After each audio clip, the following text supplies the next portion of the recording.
Welcome back to the Brew Crew Podcast, everyone. This is episode 156, and it's football season, and I'm already gonna lose all my fantasy teams, and I'm gonna lose my baseball fantasy, which it's my own fault. Baseball playoffs. It's 4 versus 1. I'm against a stacked team. Guy doesn't listen anyways, but he's a fucking shyster. So anyways, he'll probably beat me. But I'm fine with it. I think it's time to ratchet up the skill. I think for those who don't know, I do a data-intensive job. I have never done analysis prior to a draft. Yeah. And I think I need to start. Yeah, I don't, and I do really well. And I want to lay the foundation so that I can start doing daily fantasy. Because I think that there's a couple, whether this means anything to you or not. Yeah. There's a few algorithms, particularly what they call black box algorithms, that you just put in the data and tell it what you want, like you want it to predict points. Yeah. And it'll do that. Neural networks being the most relevant. Sorry, Stacey. I think if I can get a data set of prior fantasy points, I can just, it won't take effort, like a lot of effort. I just say, predict this field based on all these variables, boom, and then just send it in. So I get upset in fantasy sports when I deem somebody that doesn't even care about sports does better than me, because football brings it's like the milkshake. It brings everyone to the yard. It does. And it's really a crapshoot, let's be honest. That's why I would rather do daily where everyone has the same pick. Yeah. Because oh, that's a good point. You know, we could all have the same team besides one player, because then it really like weeds out. But don't get involved with like the hyper competitive people that run these black boxes or whatever. Like make it the same people that are in your league, except the leagues that we play with. Notoriously, most people in that league are fucking cheapskates. So, like, if you try to, like, say even, like, $5 a week, they're like... I've been in that league before. Loved it. I was going to start it. I was going to start it here with our group. Yeah. With not just the fantasy people, but people from the beer club when I was working at the same place as you. And I was like, all right, I'm gonna do this. Yep. But at the time that I thought about it, the DraftKings version required that all members on the list be in for the contest to actually happen. Now I think you can do it where just whoever pays in can play. But at the time, it would void the whole contest if one person didn't sign up. So I was like, it's not going to happen. But I loved that weekly. $5 a week, it's so awesome. Yeah, so different draft every week. It's going to deter people, and you can do it at your own schedule, your own leisure. Like it's due, your team is due by a certain time. Yep. That's why I like pick them in survival a little bit. So because survival is strategic because you can only pick one team a week. Yeah. Awesome. Mm-hmm. And then pick them because it's weighted. Based on confidence. That's right, yeah. Mm-hmm. So, like, if you get some bozo in there that doesn't know anything, like, it's going to fuck... It does have, like, the masses picks. So, like, if you just, like, went with, like, what all of the sheeple did, it's got it on the right side. So, like, 80% of the sheeple picked Team A or whatever like that. So, you can use that. You can. But I just really enjoy... That's why there's not enough people. That's why there's not a lot of people in baseball. So football is easy because you set it once a week. Baseball is the daily thing. So most people, like the ADD world, are like, fuck it, I'm not going to do it. You know what I'm saying? The ADD world? Yeah, like the ADD world. People. ADD world aren't going to do baseball because they're like, I got to do it daily. Oh, it's so tough. It's so tough. It takes a couple of minutes. It's not tough. It's awesome. Not. So that's why I wish there'd be. And that's the thing with like March Madness too. Again, I want to feel a little more rewarded for all of the time I put in watching sports. Yeah, I agree. I want to also be rewarded, and I think I can start to. I'm gonna get there. I'm gonna stop fucking around with these drafts because I go. I make it a. This is my. I don't research drafts. I don't research. I don't do mock drafts or anything like that. I don't do draft research either. Here's my approach. Ensure I get at least one rookie on a starter. Yep. Because sometimes you get lucky. They have preconceived notions. And other than that, players I've heard of, seen, maybe had on a team. Like one of the teams in our baseball fantasy that is probably going to win the championship is like half made up of my players from last year. So it's like I had the knowledge, but baseball I consider myself to be way more knowledgeable than football. Yeah. Football I just like, I recognize this guy's. Like if you told me that some guy who's retired was still playing, like but retired recently, I'd probably believe it. Yeah. Because I don't just research football that much. But baseball, I was on it. Yeah. And now the guy who's got Eloy, he's also got like 4 of my other players. Well, he sat on Eloy for 3/4 of the season too. Yeah, he did. He also had. I'm not saying he had Bellinger in the work, but I had him last year. And he had to punt Bellinger. I had to punt Eloy because I had too many good players. You got Tatis, you can't keep him. I got some good keepers. But too many this year. On to the beer. So I've got a couple of corrections. One, Chuggalo Dave informed me that when we were trying to think of who was sponsoring. Who's the sponsor? Yeah, it was Steph. So I believe I'm not friends with her. I'm friends with his. I don't want to do the affiliation. I don't want to dox somebody. Ooh, don't dox them. We don't dox on this podcast. I'm not going to dox. Hard no doxing. Unless they're out. But we'll say Chuggalo Steph. So she was a couple. Not Steph, not to be confused with Chuggalo Steph. Steph, the feminine version, or identifies as female. Steph is like a godfather of the Chuggalos. He's still him and Dave and a few other people. Drum. Yeah, Dr. Steph is not. She's a member of the Chuggalos. Steph is her glass is just filled. She's not on the 7th or 18th pour. Sorry, Stacy. Wow. But always more than half full. Yep. Because we're total optimists. We don't even leave room for pessimism. And the only question I had, because I didn't have any news, and we can carry this, we can parlay this into it because it's meaty. Do you think, because we famously did our beer exchange, which really really what the podcast came from for over 5 years. Mm-hmm. Do you think COVID has amped up beer exchanges? Because, in our craft beer group, I'm going to go get the first beer, but while we talk about this, in our craft beer group that we're in, I haven't seen as many exchanges. Now, also as an update, and this is something I wrote down, Tavor doesn't even ship to Wisconsin anymore. So I don't know if it's their tax evasion or whatever, because I was asking Chuggalo Mikey, I go, hey, should we do something for deer hunting? And he goes, yeah, Tavor doesn't even ship here anymore. So we're running out of places to have it shipped. On the rare occasion I do check Facebook, which is rare, I get ads now for a new one. I don't know what it's called because I forgot. It's a box. Yeah. It's these. Do you know the name? Boxes. No. Excellent. No, I just said I forgot. Great story. I'm gonna find. I bet if I go to Facebook right now on my phone, it'll be one of the first ads that comes up because it always is. Or this time it won't be. Yeah. But it is. It's one of the, like these Birch boxes or the clothes pants box and stuff that you can get. Oh, here it is. Beer Drop. First ad. Not even shitting you. First ad. I'll have to check that Beer out. Drop is fresh craft beer. We are not sponsored by Beer Drop. Although if they'd like to sponsor us, we can. I'm going to click on this link so when you do your website analytics, you're going to see my traffic. But it says starting at $4 a beer. This is just off memory now. Okay, starting at. I'm getting here. $5 flat rate shipping, so never more than $5. Better than Tavor. So you can definitely get. I think it's up to 9 beers per box, between 2 and 9. I think is where they go, and it's $5 flat rate no matter how many you get. So it's not like Tavor where no matter how big you can. I think it's unlimited actually. Now that I'm looking at it. But you said 2 to 9. So you can get the five beer package for $39 a month plus $5 shipping. It's 5 beers but 10 cans. So you're getting 2 of each. So it's shareable. It's definitely pre-made for the Brew Crew Podcast. 2 beers per. Last Friday I was because I'm starting to get the JT Grimace. JT gets the JT Grimace, as I like to call it, at like $3.50 a beer. He's like, I saw a 4-pack at Pass that's not that much. for $28.99, a 4-pack. Yeah. I probably had that in my hand and put it back. And then I was gonna buy it. Then you got the JT. But let's be honest, that beer looks like it might be worth it. Based on, I know exactly the beer you're talking about. Didn't even look.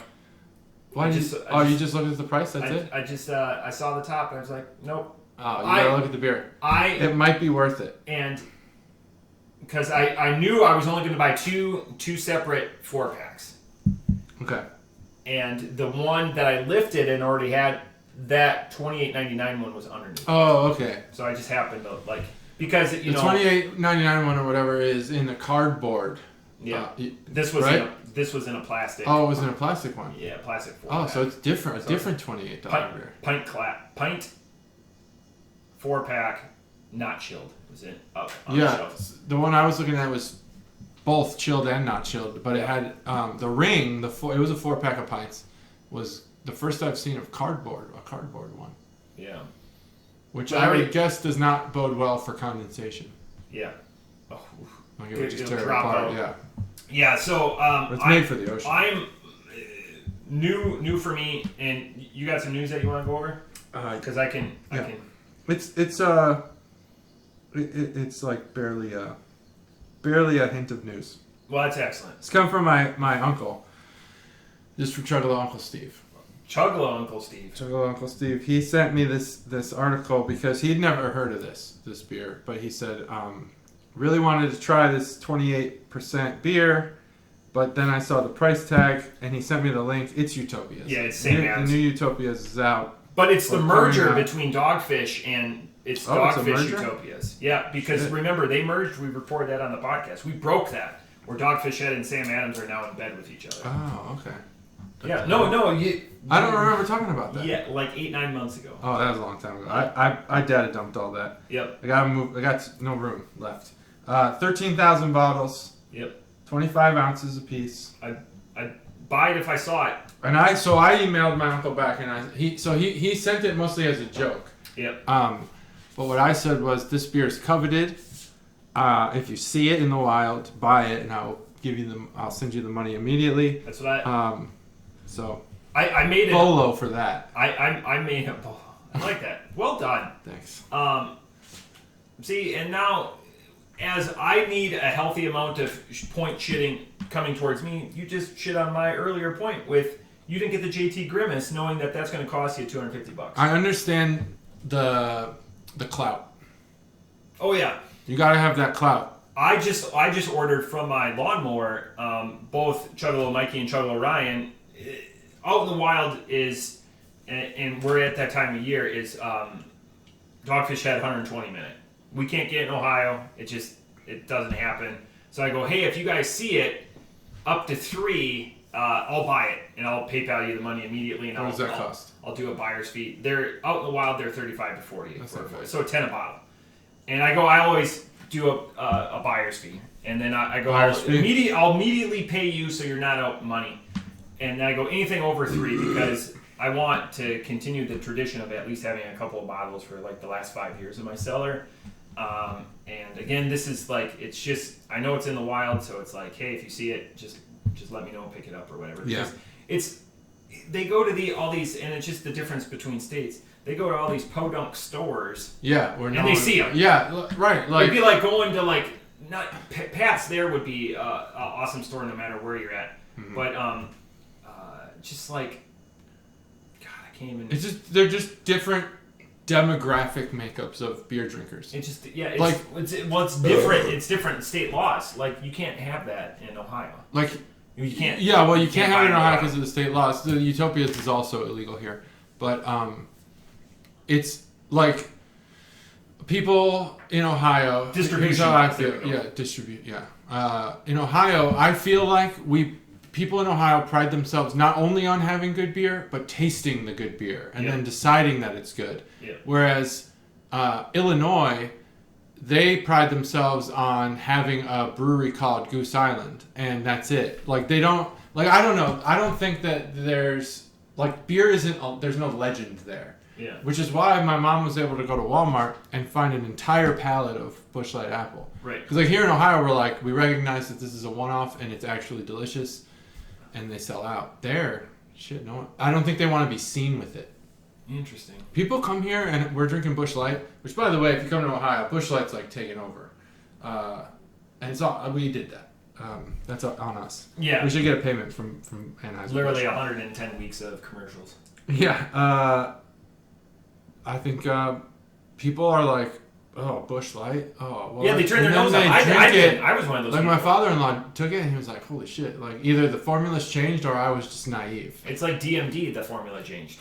Did it? Because it's amazing. Yeah, for a DMD. Oh yeah. It was different in the past. Yeah, it's the last decade has been similar, but prior to that, it was way different. Oh, that's weird. I just felt like it was an acquired taste because like my grandpa drank Diet Mountain Dew.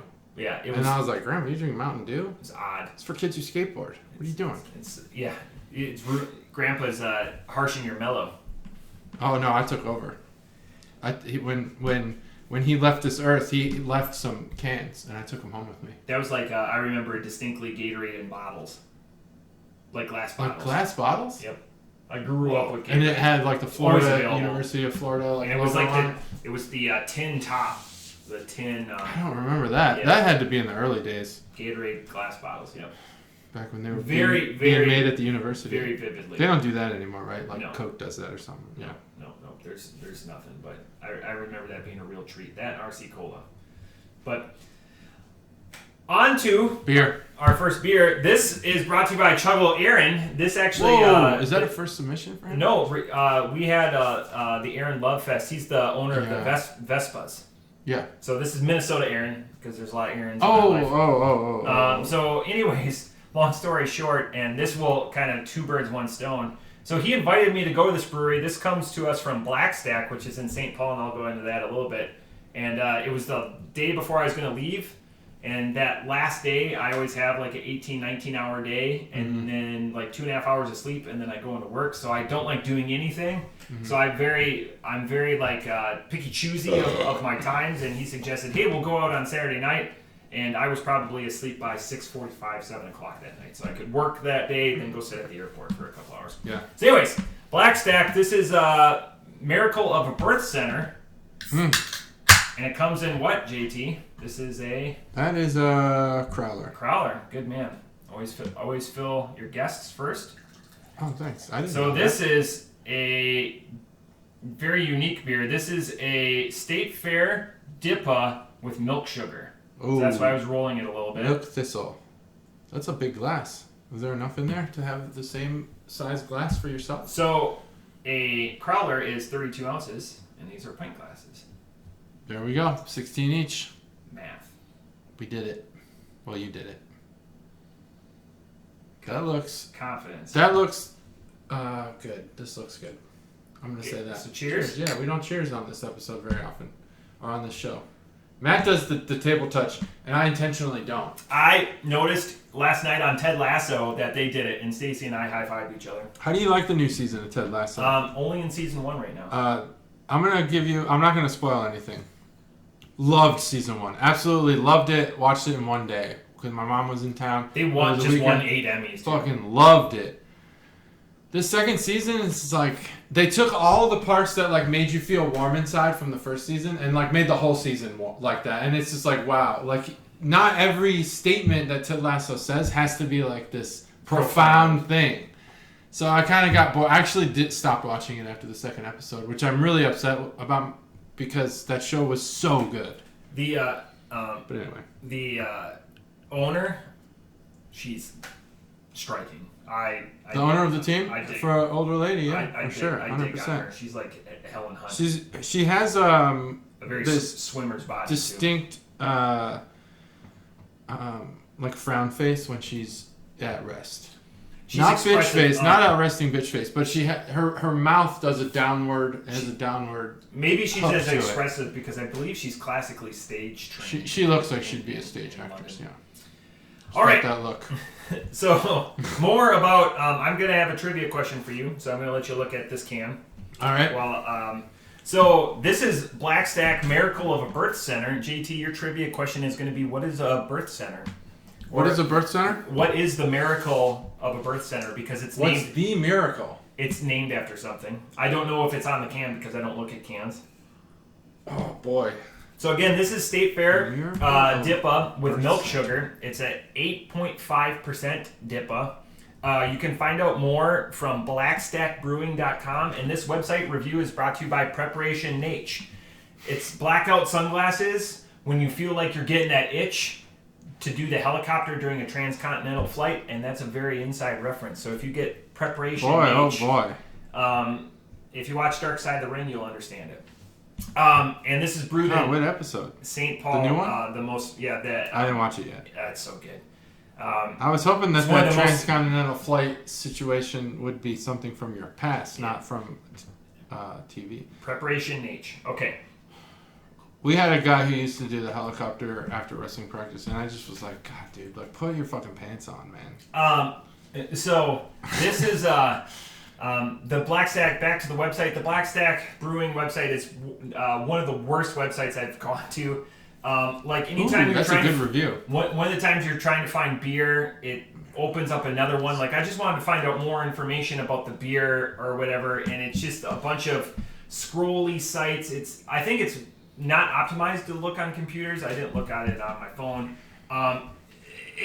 It's not user friendly at all, and it was really difficult to find out anything about their beer. Trivia question time. Do you know what Miracle of a Birth Center is? A vagina. It is actually, so do you know what the Great Minnesota Get Together is? Yeah, it's, no. Okay, so it's the Minnesota State Fair. It's called the Great Minnesota Get Together? Because that's a fantastic name. And they call it the Great Minnesota Get Together. I love that name. And it's massive. Millions of people go. It's, like the Wisconsin State Fair is something, but I think in Minnesota, their state fair, I'm not saying it's better or worse, it's just much more attended. Like, it's just the center of the nexus of everything. The Miracle of the Birth Center is they will have livestock that's born right there on the premises. No shit. And they go through and, like, it's all glass and all... but they'll show you cows being born, show you chickens being born. They have it all. They'll just show it to you. It's called Miracle of a Birth Center. Yep. That's amazing. So I get, like, Wisconsin, lots of cows, Illinois, lots of pigs and chickens. Yep. What is the animal of industry in Minnesota? Mud ducks. Mud duck. I'm going to get so much shit for I don't know what a mud duck is, but it sounds hilarious. Is that some sort of... slang thing? Yeah, so it's a slang thing. Just so Minnesota is referenced as the land of 10,000 lakes. Mm-hmm. So they just have over 11,000. Sorry, Stacy. But they say that some of them, or we say that some of them are puddles. So if a mud, or if a duck swims in it, they're asterisks on the bottom, so it becomes a mud duck. Oh, that's cool. Because Wisconsin technically has more lakes than Minnesota, but America's Dairyland is better than the land of like 14,000. 452 lakes. Anyways, website review brought to you by Preparation H. It's the worst website since I've started doing this website review stuff. But anyways, JT, hopefully you've had enough time to ingest. I've had plenty of time. So many questions came out of that, but I'll ask them at the same time. I'll suppress them. This is the can art boner segment. As is typical on the podcast, I'm going to spin the can too fast. Let me actually just hold it for 1 second. Chuggle Aaron has a nickname. We call him Hildy. Hildy. Okay. Because he's Hildy. And he listens. He listens at work. He's a couple episodes behind. Let me guess why. He's a fan of hills. I'm not. Yeah, exactly. He's a very. Well, we have a park here called Hills and Dells. Hills and Dales? Is it Dales or Dells?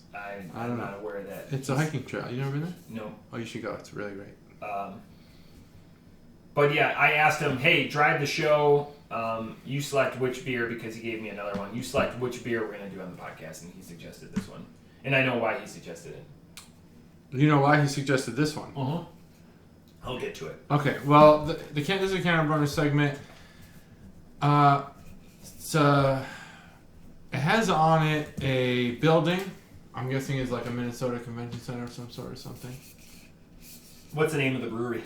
Well, it's Blackstack. Boom. So is that their brewery? Yeah. Oh, that's a big-ass brewery. Yeah. Holy shit. But like for when you don't hear about them like this. I mean, are those windows individually sized windows for like... I have no clue. Unfortunately, because I didn't go. In my head, I'm thinking like each of these windows is like somebody's like cubicle space, and then this fucking building's long as shit. Yeah. But when you hear Blackstack or a brewery that doesn't have this like national distribution, I'm thinking sizes like Warped Wing at most. And they're not in a building this size. This size looks like it's fucking taking up a town. No, it's like the main job provider of that town. Well, it's St. Paul, so that's not the case. Well, that's different. But I think they're in the shadow of it. I don't think that's a part of it. Okay. I'm guessing this is just part of their... In a previous, like, industrial Maybe they're, complex. like, in the corner. Yeah. They're part of this building. Yeah. Okay, that's cool. So it's got that, and then it's got these, which I did focus on when I showed the can on camera. It's got these storks carrying the baby, or, you know, you can't see the baby, but you can see the cloth that holds the baby. And that reminds me of two things. Originally, I thought, does this can have the logo from Vineyard Vines on it, which is a overly priced yacht clothing company? Isn't that it the now teenagers wear because they think that it makes them look like they can afford yacht clothes? What's the vineyard but we all between know here that and you can't. Cincinnati where you can go and drink as much as you can? It's like $40, and then they bring out like a 5-course meal. I thought it was Vineyard Vines. Maybe it's Vineyard Vines or Vines Vineyard. I don't know. Yeah. But Vineyard Vines is a clothing company that makes... I mean, they're just making T-shirts, button-ups, polos, shit like that, and it's fucking expensive. Like a button-up shirt. It has so their logo is a whale with like a curved tail. Yeah, you might have seen it. Yeah. And it, out of the corner of your eye, you might think that was that stork. And I was like, what? Why would they do that? But it's not. It's not a lot of traditional whales in Minnesota, to get my drift. Not a lot of traditional whales. Oh, I do get your drift. But it's a stork. And then that started to remind me of the movie Boss Baby, which I absolutely hated. So this can... Do you like the sequel? Gets an F for how much I didn't like Boss Baby. I did not see it. Did you see it? Yeah. Oh, yeah. Did you like it? They're all right. This movie... There's other kids movies in that my girls watch that I like a little bit better. So have they made Boss Baby 2 a reoccurring event? No. My 2-year-old liked it for a little bit. But now she just suggests movies. When my kids my were 5-year-old is huge on Addams Family right now. The cartoon. Yeah, I heard about that. The new one comes out on the 1st. Isn't oh no, Rob Zombie's making a Munsters. Yep, he's done with the Halloween reboot that comes out this year. Yeah, I've seen the previews to that. Not the Addams Family. Addams Family, they're kind of played out. The Munsters, I could see it. I could see it happening. Anyway, that's the Counter Boner segment, brought to you by Chuggalo Aaron. Chuggalo Hildy. Chuggalo Hildy, thanks for that. Can art gets an F, but I don't grade it usually. I just talk about it. The beer, however, it's a good beer. It's got a lot of flavor. It delivers where I think Dippas are completely opaque. Yeah, it is, and I like that. I like that the pour of this beer really represented how it would taste. How awesome I poured it. You're welcome. Yeah. It was opaque and orange, and even in this darker room, still had a brightness to it. I'd say that's how I'd describe this flavor. It has a not citrus, but not citrus. So orange, bright flavor. It's not dank. It has a hazy New England kind of feel to the taste while being more than that, because it's not a hazy New England, it's a DIPA. I really like it. I think it has the perfect, really like the weightiness. That's not even a word I've used, or it probably exists. But like it's not too heavy, but looks like it's going to be really heavy. It's a good beer all around. I think this would be a really good standard drinker. I think I've said this before. I don't know why Dippas or beers like this, even some New Englands, aren't the standard for a lot of these breweries over their danker standard IPAs. Just I know. Okay. Yeah. You know, like a Truth is danker than like Rheingeist New England would be. I think that more people would come aboard the Rheingeist train, the craft beer train, if they were introduced the opposite way.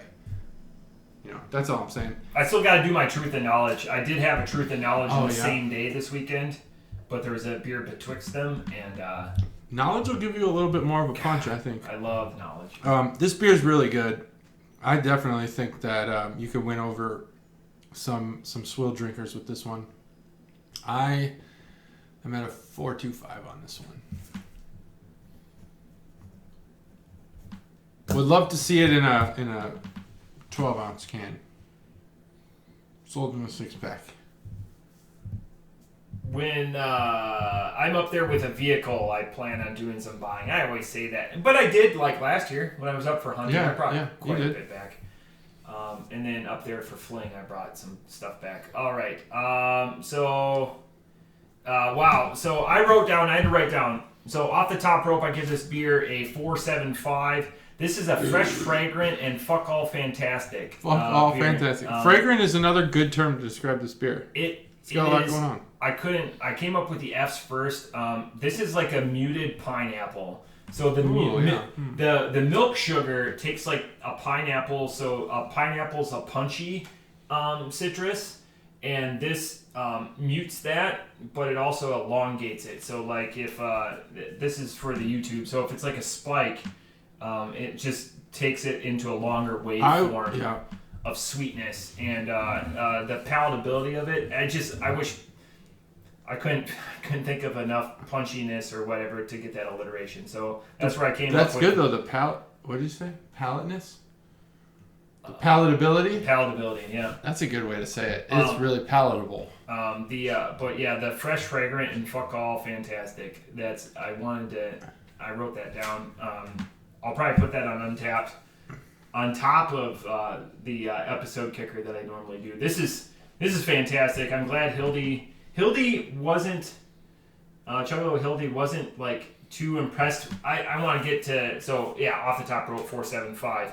He wasn't too impressed with the brewery space. He's like, yeah, you've been to one, you've been to them all, because he takes me to, as a purveyor of like divey type bars, he takes me to all the hits.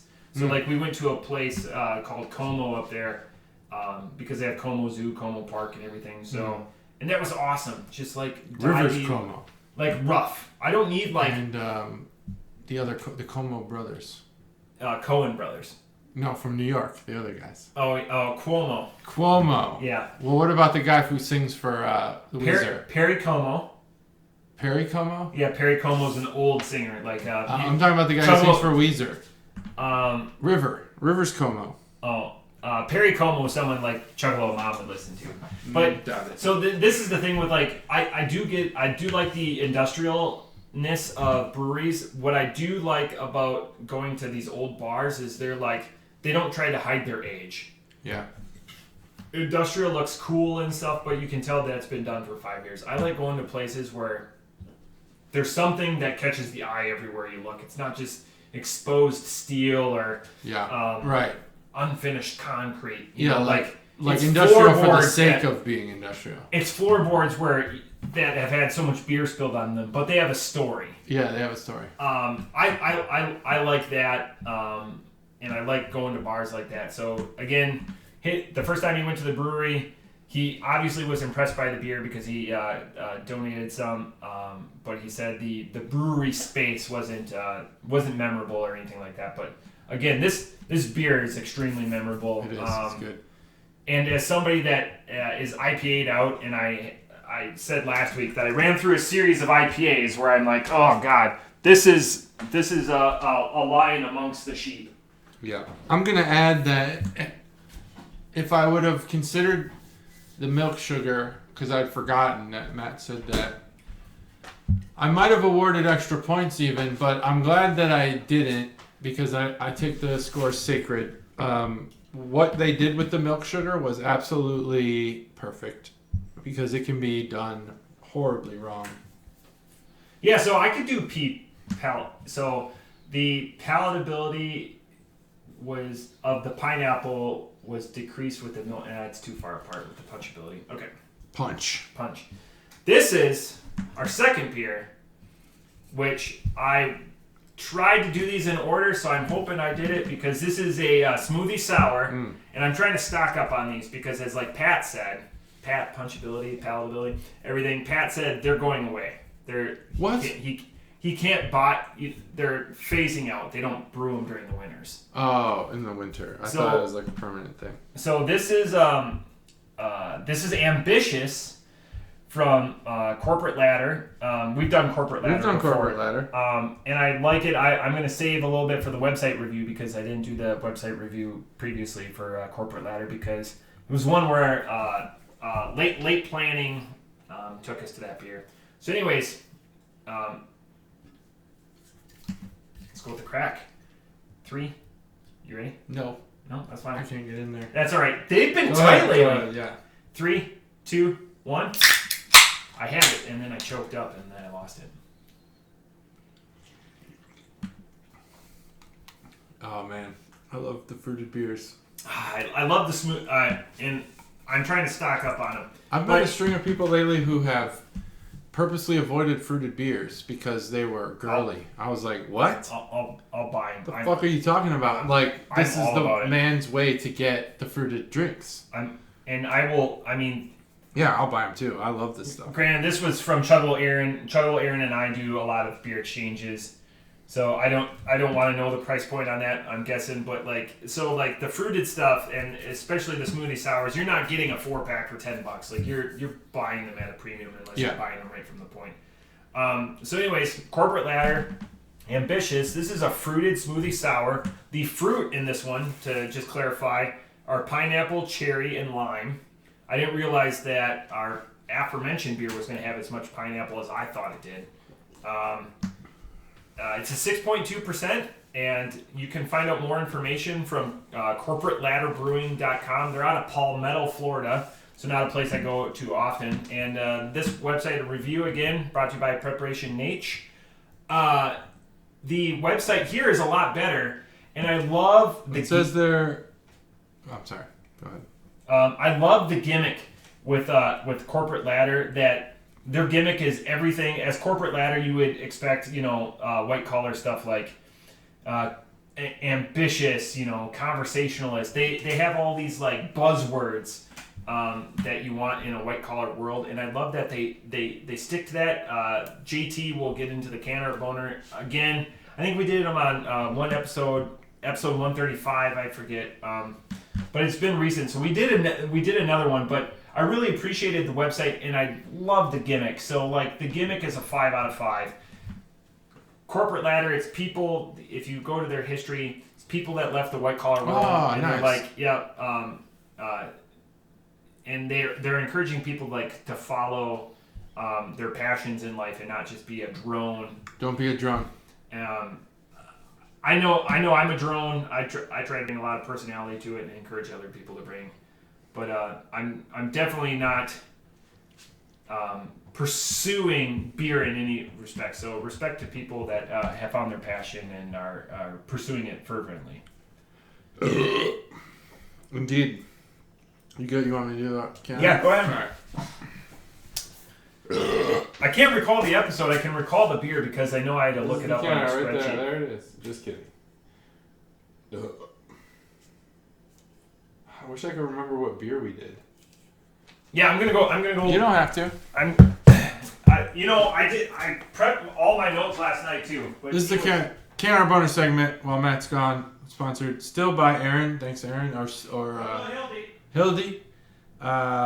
So the Corporate Ladder can art. I remember it being similar to this last time. It's a white can. There's a lot to be said in nothingness. There's a lot to be said in the void of art, and sometimes that's the art itself. I'm not the guy who endorses those pieces of art where somebody just put a dot on a piece of paper and then sold it for $1 million to the Art Institute. Fuck those people. They're scam artists. This is more... The can art is about drawing the eye. And this can does stand out. I definitely... so the other beer that we had is, much like JT, it's called Foresight, sorry. Much like me, Foreskin. Yeah. That's so it's called foresight. It's one of my attributes. We did it on episode 143, which was the first episode in June. Foresight. Again, one of those buzzwords. I remember talking about that. Yeah, foresight. Buzzwords. There's so many buzzwords they could use for their beer. But it's the Stark White can. I know you're talking about that.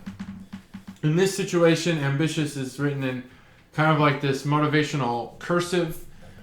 And there's a man in a suit whose arms are spread like wings, but also the coat of the sport jacket has kind of winged out. So he's like flying with the birds, and there's some birds in there. And ambitious, it's I don't particularly like the statement they made about ambition. They put the definition: a strong desire to achieve something. But then at the end they said, it isn't too ambitious to want to enjoy this smoothie sour with pineapple, cherry juice, and lime. Yeah, okay, that's like when you ask your kid, like when they come home, these kids, they come home from school with so much homework. I don't get it. I know I had homework as a kid, but I feel like how much homework is too much homework? Some of this stuff should just be done at school. That's why they're in school all fucking day. To learn. Don't tell me I have to teach at home and do my job. That's too much work. I got a youngster that has brought home more homework in kindergarten than I had for the first 3 years. It's unbelievable. It's my strong belief that the teachers aren't doing anything anymore. I sound like a crotchety. I know like that there's teachers who probably listen who are like, fuck you. So there are teachers that are listening. One of them's a gym teacher though, and he gives zero homework. What did Jack Black say? He gives zero homework. If you can't teach, what did he say? If you can't teach. If you can't teach gym. I don't know if that's true, but I've never been a teacher, so I can't even pretend to know. So when the kids come home, first let me make my final point about the homework thing. It's not like they're learning a topic and then coming home with homework on that topic. In my youngest son's case, they learn about the previous day's topic in class the next day, then take homework home about tomorrow's topic. So I'm stuck teaching this fucking kid how to do it. That's bullshit. Anyway, come on, that's just bad planning, terrible leadership. Just figure your shit out. Teach my kids. That's why they're in school. I have a job, you have a job, then our kids come home, now I have a second job. It's ridiculous. But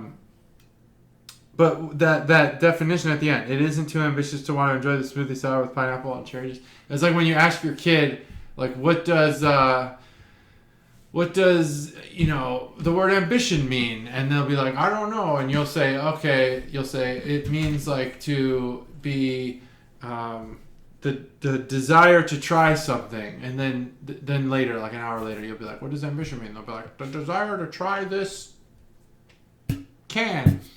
You'll be like, all right.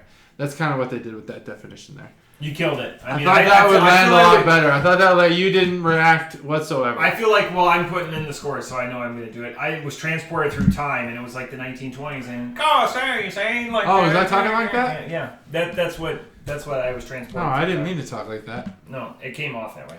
That's the Canner bonus segment. It's fine.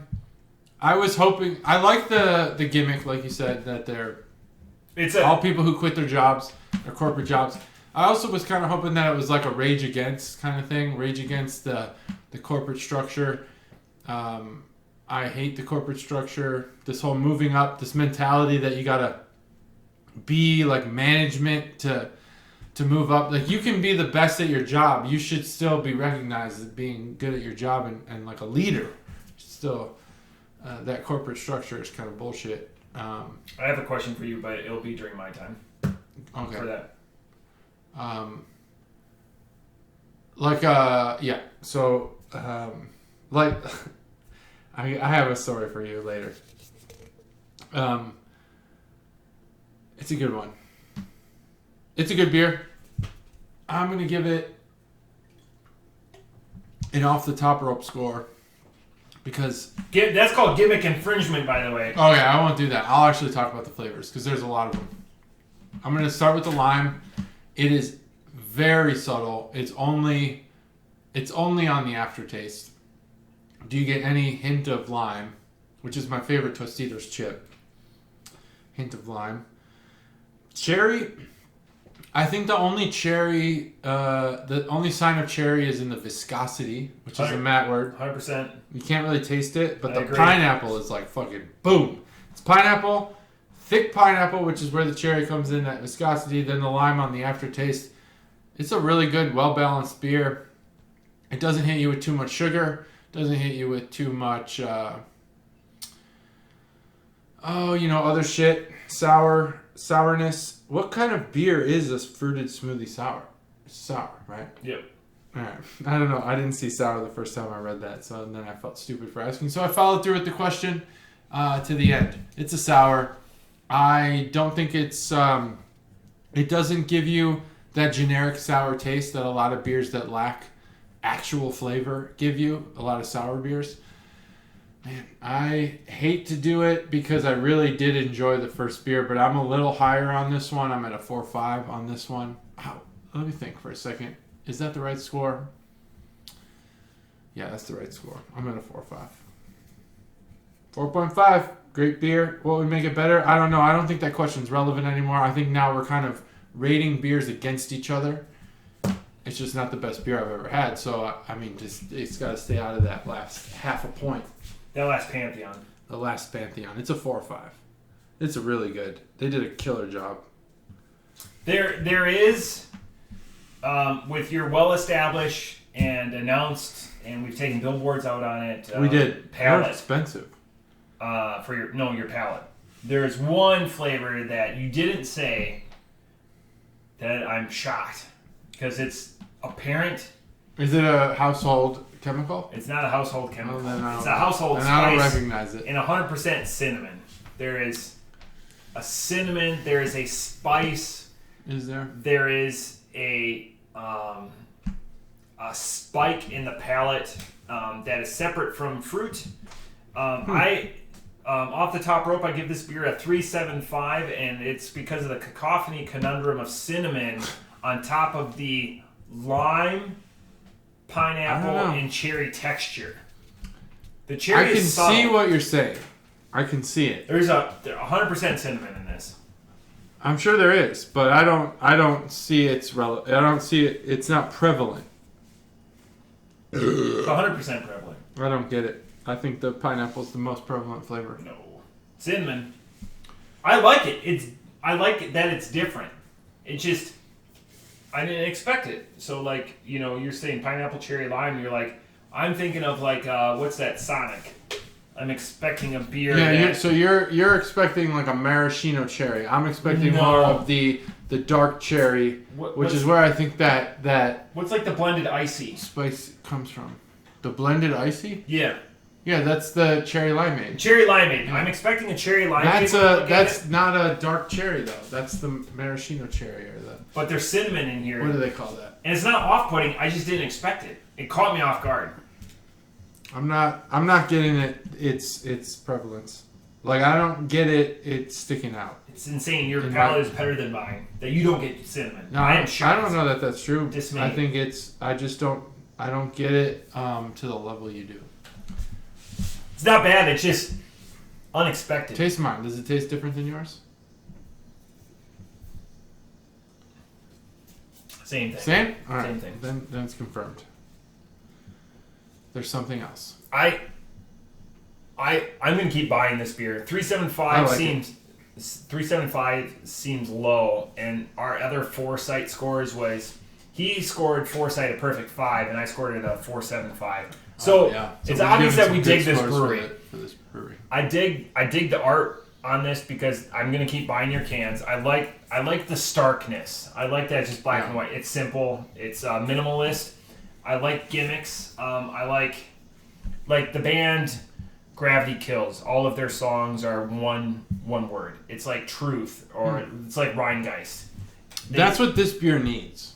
Is what? A name with one word. Or two one-syllable words. No, this one. Oh. This one. That's a cool story. You could put this is a local. In a 12-ounce can and call it Birth. Just call it Birth Center or Birth. Just Birth. It would be like Boat Show, Truth, like all these standard beers that we have. The name doesn't roll enough for you to be like, our beer, our popular local beer is Birth. That would be a good name, Birth. Think about it. Did I do these beers in the right order? We did them in the right order. Now I feel bad for how harshly I graded it, but God, it's probably the best 3.75 of all time. But it's a good beer. It just that cinnamon is unexpected. Not like a cinnamon like a Warhead or like a Red Hot or something like that. It's just, you're talking like sweet sugar cinnamon, cinnamon toast crunch cinnamon. I don't get it, but I understand what you're saying. It's interesting that you cinnamon toast crunch. So good, by the way, cinnamon toast crunch. Yeah, I mean that's 5 out of 5 of cereals. Yeah, that's 5 of cereals. That's the best. Oh, find a better one. Golden Grams. Golden Grams is good, but I don't think it. Basically, cinnamon toast crunch is everything that Golden Grams has going for it, plus cinnamon sugar. Yeah, that milk afterwards kills. It's awesome. Golden Grams milk isn't bad either, but it has to sog your cereal in order to get to that point. Sog your cereal. Has to sog your cereal. Don't let your cereal get soggy. I do like this beer. I'd buy this again for sure, 100%. It's available. I mean, I just Pat's? No, I've been sitting on this one. I bought other ones. I'd have to go look at the fridge. Pineapple cherry lime, perfect combo. How do you pitch a guy that drinks really good beer, but won't upgrade from a mini fridge? But won't upgrade from a mini fridge. Yeah. What are you pitching? Get a normal. Upgrade. Yeah, get a normal size fridge. Get a normal fridge just for beer. Yeah, just for beer. How do you pitch that? How do you pitch that? Man, that's a. I'm not going to name names because he's. You don't have to. He's name a names, listener. But you got. I tried to go in on like a full fridge one. because he's got. How do you? In my world, I think he's got a great place for it. Or like they make smaller. It doesn't have to be a full upright. Yeah. I still haven't had your that dogfish head. It's alright. At your leisure. No, I'll get to it. It's hard. It's a hard. big weekend coming up. I don't typically suggest furniture. In-laws in town. To people because it's not a fridge is not a piece of furniture. It's an appliance. Well, it's an appliance, but it fits in a room. Next time you come over, I'm gonna make you sit on the fridge. But like an appliance, I'm gonna put JT on that motherfucking fridge. Most appliances don't take up the whole room. Like the corny shit you get for a wedding, like a Cuisinart sandwich griller, like some dumb shit that you put in the cabinet and forget you own. We're giving away so many. Like I have a vet's pickup scheduled for, and like we're Foreman grills going in there and stuff like that. Ooh, Foreman grill, I like that. But I bought the man's version of a Foreman's grill, which is a griddle, and it has been the best. You have a griddle? Griddle. Yes. It's the best. Well, like my wife uses a. You have a countertop one for her, like an electric one. Yeah. We do not. Well, I have a propane. We have a couple up at the cabin. I have a propane griddle on the back porch now, and it has been. I highly recommend it to everybody. Blackstone, incredible. I hate grilling because I'm not good at it. This makes it so you don't have to be. Give me cast iron. This is the man's version of cast iron cooking. Man's version. Yeah, cast iron by definition is man's because it weighs 45 pounds. It does weigh a lot. I don't understand the seasoning of a cast iron pan. Because you don't clean it with water. You don't clean it with water. This is the worst thing for you. How do you clean it? Flusher. I've thought about this so many times. This foot flushing thing. But I don't do that anymore, by the way. But so it kills anything that's on it because to cook anything, it's going to get up to 400 or 500 degrees. Right, but what is it that you're doing? Okay, let's say. Okay, here let's the iron let me is porous. Provide so an like example. The seasoning and stuff. I've just cooked. I've just made fajitas. I made flank steak in my cast iron pan. Let's just say. Yep. There's steak juices. Yep. What do I do? So I just stopped cooking. Yep. What's next? Okay, so I wait for it to cool down, and then I take. This is the part that hurts my heart. This hurts its heart. Hurts my heart. So I take a lot of paper towel, and I take all the grease out. The paper towel doesn't sandpaper off? No, because it's not absorbed. So some of that stuff dries and some of it, leaches in. Mm-hmm. It's not pewter like where a lot of people were dying of like lead poisoning back hundreds of years ago, but it still resonates and stays a part of the cast iron. Because you're not like soaking it in water, you're not scrubbing it because obviously it's untreated, so it's going to rust. Yeah. But if you take, people hand down cast iron through generations. Yeah, that's crazy. I just never understood the balance between like cleaning it and like not being dirty. So my wife seems to think that fine balance. You can wet like a piece of paper towel because we don't know. I don't know. I got a cast iron as a gift for a Christmas present a couple of years ago when I was trying to learn how to like cook. And again, now I feel super confident that I'm terrible at grilling. So like anytime I go to like the cabin, someone else, I will prep. I will handle everything inside. I send one of the real men out to grill. Cause you want to know the secrets to grilling? I'm going to give you the secrets to grilling. You're about to learn, like, if you don't already know this, you're about to learn a whole lot about grilling. I'm going to take notes. And there's only really two things you need to know. Yep. When you put meat on the grill, on its first side, yep, you do not flip it until you see cook happening on the opposite edges. So it starts to come up around. So let's say it's a burger. Rare. Let's say it's a burger. Medium rare. No, this is for any the doneness doesn't come until the flip. Okay. So let's say we're cooking a burger. We're cooking it. So here's your burger right here. Just keep in mind this part of this half a circle over here. It's a visual podcast. This for the YouTube people. When you start to see the edges of that burger, yep, browning like cook, that's your flip. That's when you flip. And this typically only applies to grilled chicken, but I do this for all meats. Only flip once. Never flip more than once. Yeah. So that's it. Those are the two rules of cooking. Do not flip until you see it cooking on the reverse side, and then only flip once. And for doneness, I just measure the temperature. Anyone who says that they don't measure temperature because they're like a fucking expert, well, good for you. I measure the temperature. Like when we get our patio done, I'm gonna buy a smoker. So I'm looking forward to that. I just need the space. Sorry, Stacey. My wife grills more than I do. Get a griddle. You'll cook every day out there. She griddles. Next time you're near me, come over. I'll show you how this thing works. It's just like a cast iron. You season it. You have to keep it oiled through the off season.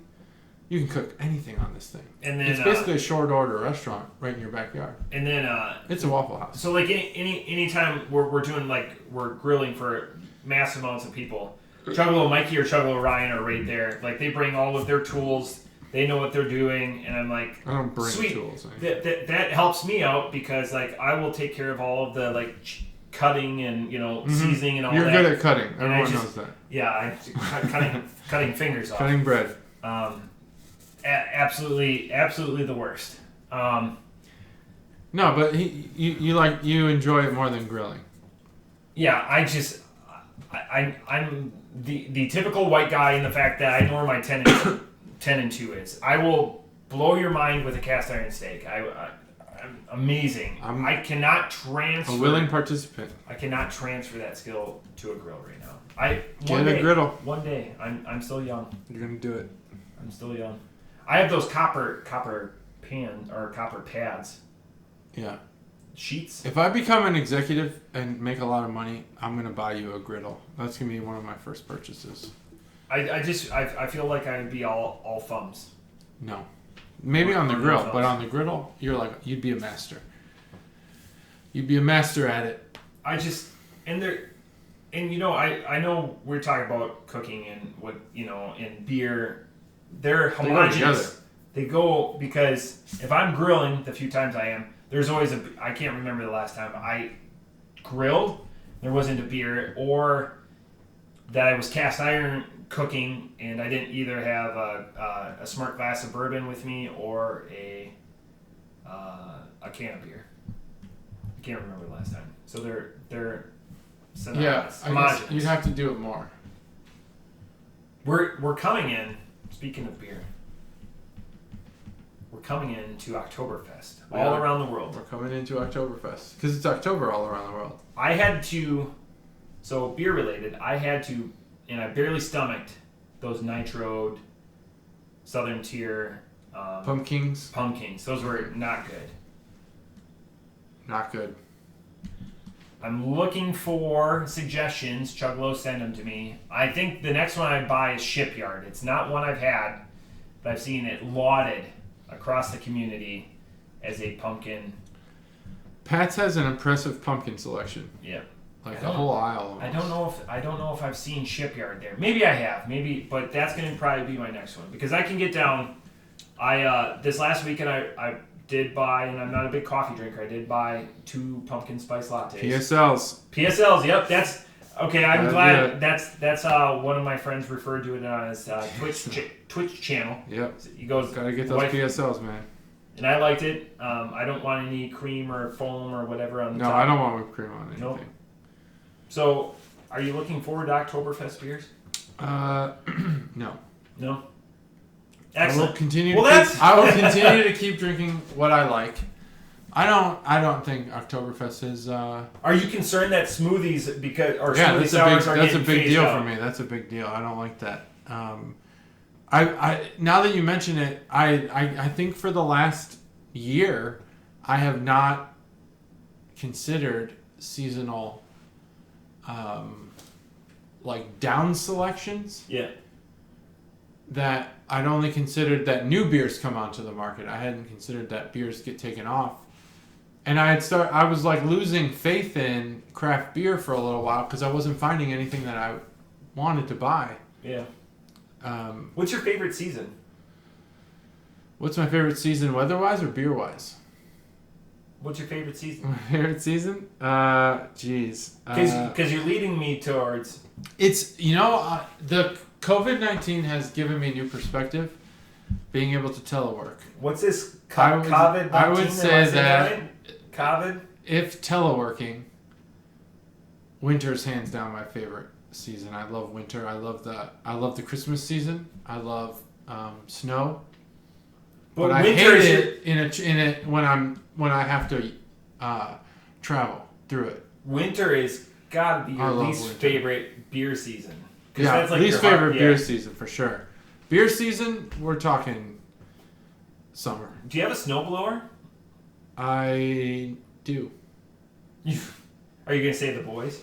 No, we got one last year. Okay. It's used. I don't really buy things like that new. What? Yeah, I don't buy new stuff. What? Like that. Crazy. You want me to buy a new one? No, I'm just that's just a lot to shovel. If you would shovel the entire. Oh no, I have a snowblower. Yeah, that's what. Yeah. But it's used. I thought you were wanting the newness of it, or lack of. I would not shovel that. You would. I'd break my back, this is JT going to, and this is the part of the visual podcast. So you would go. What's your hardware store of choice? It's a hard question to answer, but let's just go with the Ace. Okay, so he goes to Ace, and they have snowblowers, and he's price tag. I don't do that. I'm not. That's a JT. That's a JT grimace. Yeah, that's a JT. That seems like yeah. That's too much. Let me get the cheaper. What do you have for snowblowers in the $180 price range? I was always just baffled by the willingness, and Katie never overdid it, but I was always just like in awe of her ability to shop, not for her things for herself, even grocery shopping. I was just in like, wow, like you don't seem to consciously remember that I am the breadwinner. Now she has a job. Now I'm saying this from the perspective of a few years ago. maybe a year ago. We can edit all this out. No, I'm not editing it out because this is all true. And then she got a job. Yep. And I'm like, I'm throwing money around like crazy. I'm like, this ain't my money. Yeah. I'm fucking spending her money like crazy. Let me see your $300 like, shit, hell yeah. Let me get all those snowblowers. I'll take 10 snowblowers. I'll sell the rest on Craigslist. I'll see which one I like the most. I get it now. She wasn't like that. But I was like, well, I don't know. It's hard to put yourself in those shoes. If I was the homemaker or whatever, which is still a job, just doesn't make an income, I would, I don't know how I'd feel about like grocery shopping. I'm going to squeeze every penny out of this trip to the store. But now that she's got an income, man, I'm not cheap anymore. I'll buy the $28 beer. I'll go to Hall's right after this and buy it. It's on Katie. Can't wait to see that. Yeah. No, we don't do that. We don't do that. He was like, he's going to call me out on that one, yeah. It's true. I'm not, I won't buy a $28 beer. That's too much. Unless it's... Smash cut to the Utopias. Unless it makes you the king of beer. So, but like I'm in the conversation, a bunch of snobs, and I'm like, I got Utopias chilling in the basement. But they're gonna ask to drink it. They can go fuck themselves because they're not special to me. So you can stiff arm. I could stiff arm. The people you share beer with, the people you share these special beers with, they're the special people. Yeah. You don't. Some fucking guy comes along like, I know a beer. Get the fuck out of here! You're not getting my Utopias. Can I tell you, related? So I did a beer power move, and we're both dads. Mm-hmm. I did a beer power move this last game. So I went to the Dayton Dragons game. And Fantastic! We had a company, and there's not a lot of beer power moves to be had at the Dayton Dragons game because the beer selection there is disappointing at best. I wouldn't say it's disappointing. I would say it's minor league. They have craft beer. Yeah, okay. It could be worse. Yes, it could be better. It could be better. So, anyways, I was there with my daughters and my wife, and we're taking in the game, and we're sitting in our seats, and behind us are what we used to be 10 years, 15 years ago, where just single folk with no kids.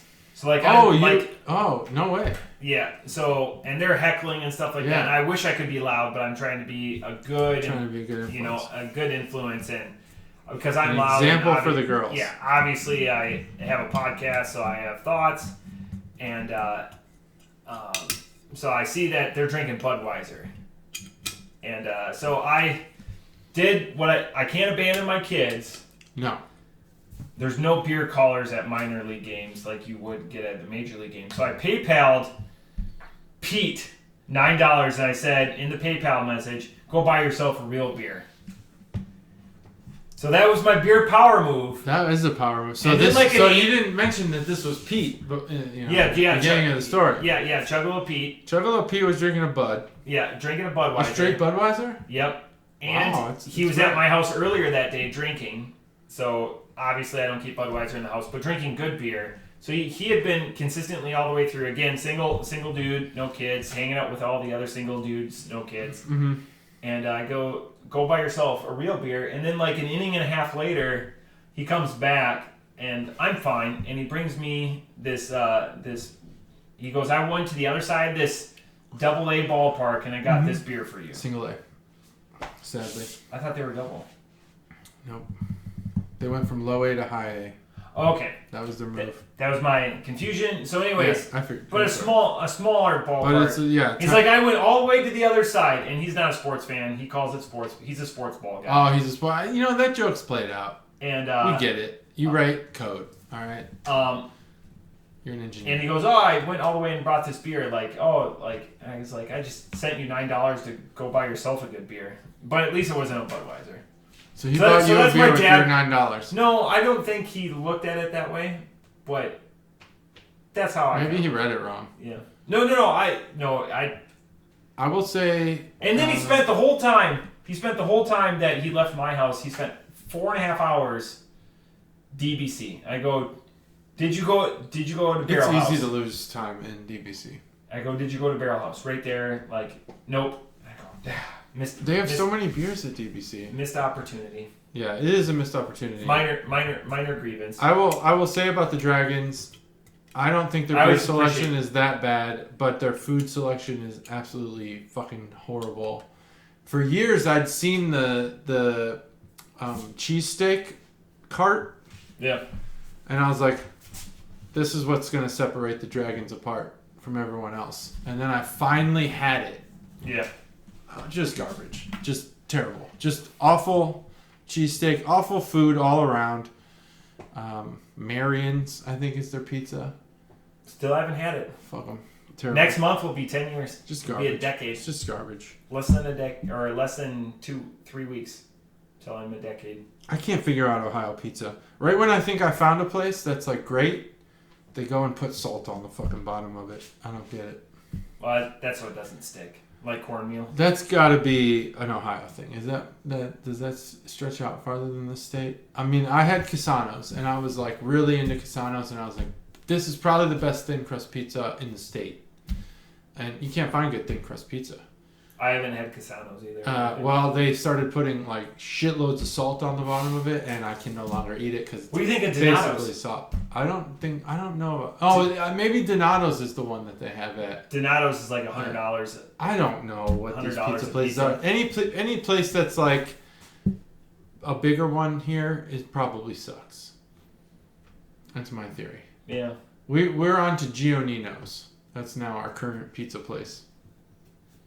Gino Nino's. It's really good. Sounds like somebody whose name is Gino, and you're like, can of banana, Gino Nino?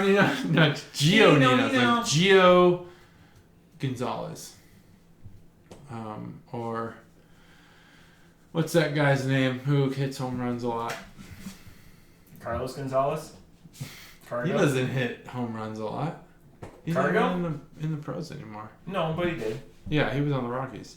Who's the guy on the... Oh, Giancarlo. It's like Giannino's. That's how you would say it. Giannino's. Hello, Giannino's. That was a bad example. Giancarlo. I don't like that name, actually. I've decided just now. Yeah, Mike. He went from Mike to... Yeah, Mike. Mike Stanton. I get why you changed it to something else, but... I mean, Mike's plain. Yeah. It's like my name. It's plain. But Giancarlo? Oh. What are you, like a fucking wine or something? No. Better with age. You're a human, not a wine. I had other things to talk about, but I think we're nearing the end. I don't remember what they were. It was going to be about John Taffer. Oh, wow. Can you pitch that for next week? It's going to be I'll pitch it. 10 uncomfortable minutes. I love Bar Rescue. I think John Taffer connects with human beings. I no longer think he understands the bar scene. Interesting. I just don't. Every drink has color, and that's it. He turned a sports bar into like a bar, and I just didn't agree with it. It was the first time I realized, like, maybe I don't think John Taffer is the best at this. I don't like watching sports out in public, so. I just don't think that if your top selling drink is beer, that you should force the bar owner to make it liquor. Oh yeah, for profit. Like, I don't think that is a good idea, and I don't think John Taffer sees it. I don't think he agrees with me, and he's been in the business. I'm not. That's my take, and he always brings in bartenders who make neon shit. Yeah. Like, people in Oakland don't want neon shit. That's my final thought. That was where the sports bar was. On Pluto, they have Bar Rescue Channel. So it's Bar Rescue 24/7. Yeah, I love Bar Rescue. I could watch it all day, but I just realized, like, maybe. So one channel my mother-in-law goes, not Bar Rescue. She said that? Oh yeah. Yeah, I could see that. I could watch that. That and Shark Tank. I could just put it on all day and just watch it. I used to fall asleep to. The challenge is what we watch. The challenge, is that a Road Rules thing? Or? Yeah. Yeah. But unfortunately, it's like the same 6 seasons. But yeah, well, I wish MTV doesn't exist anymore. Yeah. But that's it. That's it. 156. 156 is in the books. We did it. Kick to the face. Bye-bye. See ya.